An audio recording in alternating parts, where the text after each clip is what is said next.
ஈசிஆரில் உள்ள நடிகை அருணாவின் வீட்டில் நடந்து வந்த சோதனையானது நிறைவு பெற்றிருக்கிறது. அமலாக்கத்துறையினர் சோதனையை அதிகாலையில் தொடங்கிய நிலையில் தற்போது நிறைவு பெற்றிருக்கிறது. விவரங்களுடன் செய்தியாளர் வினோத் கண்ணன் இணைந்திருக்கிறார். வினோத் கண்ணன், விவரங்களை பதிவு செய்யலாம். லாவண்யா, சென்னை கிழக்கு கடற்கரை சாலை நீலாங்கரை கேஷ்னோ டிரைவ் என்ற பகுதியில் நடிகையான அருணா அவர்களின் கணவர் வீட்டில் தற்போது சோதனையானது நடைபெற்று வந்தது. காலை சுமார் 7 மணி முதல் இரு வாகனத்தில் வந்த 4 பேர் அதிகாரிகள், அமலாக்கத்துறை அதிகாரிகள் இந்த சோதனையில் தொடர்ந்து ஈடுபட்டு வந்தனர். இந்த நிலையில் தற்பொழுது அந்த சோதனையை நிறைவு செய்து வீட்டிலிருந்து வெளியேறினர்.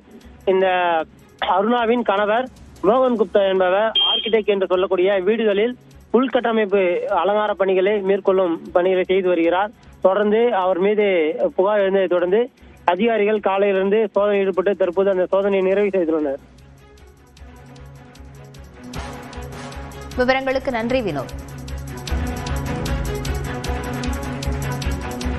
எக்ஸ்பிரஸ் 18 செய்திகள் சிலவற்றை பார்க்கலாம்.